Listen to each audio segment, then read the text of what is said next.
Sekretaris Jenderal PDIP Hasto Kristianto menyebut proyek lumbung pangan atau food estate yang saat ini dikerjakan pemerintah merupakan bagian dari kejahatan lingkungan. Hal ini diungkapkan Hasto ketika dimintai tanggapan soal dugaan aliran dana kejahatan lingkungan sedikitnya 1 triliun rupiah masuk ke partai politik untuk pembiayaan pemilu 2024.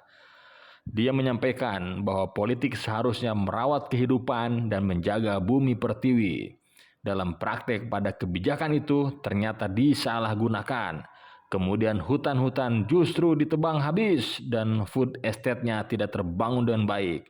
Itu merupakan bagian dari suatu kejahatan terhadap lingkungan, ujar Hasto. Sementara itu, Ketua Umum Partai Gerindra sekaligus bakal calon Presiden Prabowo Subianto merespon sindiran Sekjen PDIP Hasto Kristianto yang menyebut bahwa proyek food estate di bawah Menteri Pertahanan sebagai kejahatan lingkungan. Prabowo dengan singkat menjawab, yang benar.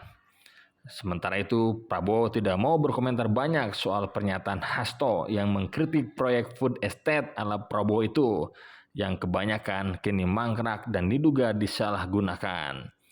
Hasto juga menuding proyek food estate kini hanya berimbas pada penebangan hutan yang tidak menghasilkan apapun. Menurut Hasto, dalam praktik pada kebijakan itu ternyata disalahgunakan. Kemudian hutan-hutan justru ditebang habis dan food estate-nya tidak terbangun dengan baik. Kata Hasto, itu merupakan bagian dari suatu kejahatan terhadap lingkungan. Pernyataan itu disampaikan Hasto sekaligus merespon soal dugaan aliran dana hasil kejahatan lingkungan ke partai politik.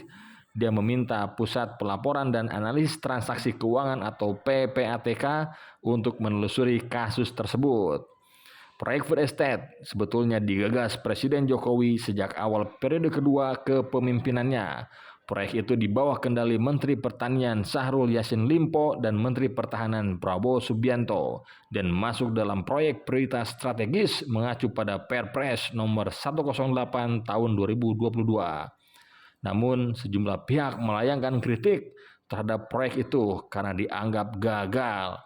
Greenpeace misalnya menilai proyek tersebut terlalu berorientasi pada penyeragaman pangan terhadap masyarakat. Imbasnya, masyarakat di beberapa wilayah yang masuk dalam proyek tersebut tidak mendapatkan manfaat. Di Gunung Mas, Kalimantan Tengah misalnya, sekitar 600 hektar lahan ditanami singkong untuk proyek itu, tapi hingga saat ini tetap mangkrak.